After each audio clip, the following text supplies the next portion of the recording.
মাত্র 2টি ইনগ্রিডিয়েন্টসের খুবই সহজ এবং অসাধারণ টেস্টের একটি সন্দেশের রেসিপি আপনাদের সাথে শেয়ার করব। আর এই রেসিপিটা যারা দেশের বাইরে থাকে তাদের জন্য এটা বানাতে খুবই সহজ হবে, কেননা এই রেসিপিতে আমি যে ইনগ্রিডিয়েন্টসটা ইউজ করব তার মধ্যে হচ্ছে রিকোটা চিজ আর লাগবে হচ্ছে কনডেন্স মিল্ক। রিকোটা চিজের পরিবর্তে আর কি দেওয়া যাবে সেটা আমি বলে দিব। তবে এখানে আমি একটি পাত্রের মধ্যে 1 চা চামচ ঘি নিয়ে তার মধ্যে সেই রিকোটা চিজ পুরোটাই দিয়ে দিলাম। আর সেই সাথে এখানে আমি কনডেন্স মিল্কের একটি কৌটা পুরোটাই দিয়েছি। এখন স্প্যাচুলা দিয়ে এটাকে একদম ভালোভাবে মিক্স করে নিব। এক্ষেত্রে চুলার আঁচ কিন্তু একদম লোতে রেখে আস্তে আস্তে করে এটাকে জাল করে নিতে হবে। এখন বলছি রিকোটা চিজের পরিবর্তে আপনারা কি দিতে পারেন। রিকোটা চিজ মানে হচ্ছে গিয়ে ছানা। আপনারা দুধ কেটে খুব সুন্দরভাবে ছানা কেটে তৈরি করে নিতে পারেন।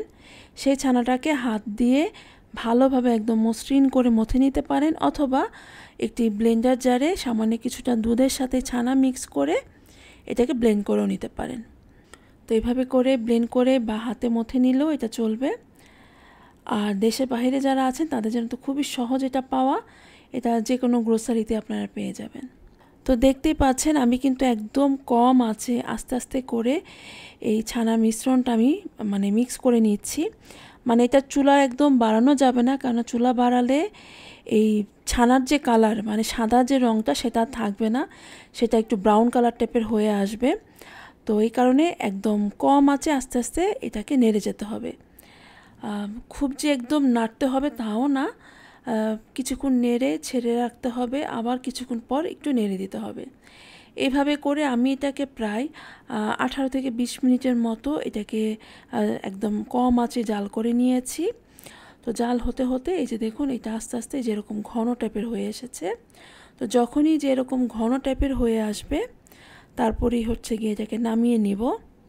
তবে নামানোর আগে আমি একটি পাত্রের মধ্যে আমি কিছুটা ঘি ব্রাশ করে নিয়েছি, যাতে করে এটা খুব সহজে আর কি উঠানো যায়।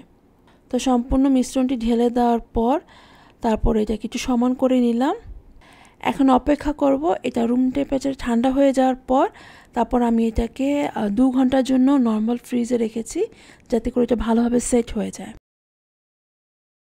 এটা ভালোভাবে সেট হয়ে যাওয়ার পর এর উপরে এখন ডেকোরেশনের জন্য আমি এখানে এডিবল যে সিলভার পেপারগুলো আছে সেগুলো দিয়ে দিচ্ছি। এই সিলভার পেপারগুলো হাত দিয়ে না ধরেই কাগজ থেকে সরাসরি এর উপরে দিয়ে দিলেই ভালো, তাহলে এটা সুন্দরভাবে বসে। এখন এটাকে আমি ছোট ছোট পিস করে কেটে নিচ্ছি, সন্দেশের যেরকম চারকোনা আকৃতি হয় সেভাবে করে কেটে নিচ্ছি।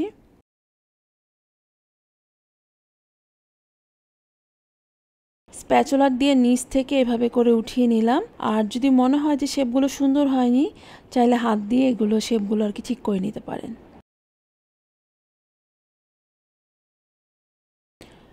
সবশেষে ডেকোরেশন হিসেবে আরও কিছুটা বাদাম কুচি দিয়ে দিলাম। এটা দেখতে যেমন সুন্দর, খেতেও কিন্তু খুব মজার। এটার টেস্ট বাংলাদেশের মিষ্টির দোকানে যে সন্দেশগুলো পাওয়া যায় এটার টেস্ট হুবহু সেরকমই। আর বানানোর প্রসেসও তো দেখলেন কত সহজে এটা তৈরি করা যায়, তাই না? সো আর দেরি কিসে, এই ঈদে এই সন্দেশটা আপনারা অবশ্যই তৈরি করবেন এবং আপনাদের কেমন লাগলো সেটাও আমাকে জানাবেন। আর আজকের ভিডিওটা আপনাদের কেমন লাগলো সেটাও কিন্তু কমেন্ট সেকশনে জানাবেন। আর ভালো লাগলে প্লিজ লাইক শেয়ার করে আমাকে সাপোর্ট করবেন। আজকের মতো তাহলে বিদায় নিচ্ছি। আল্লাহ হাফেজ।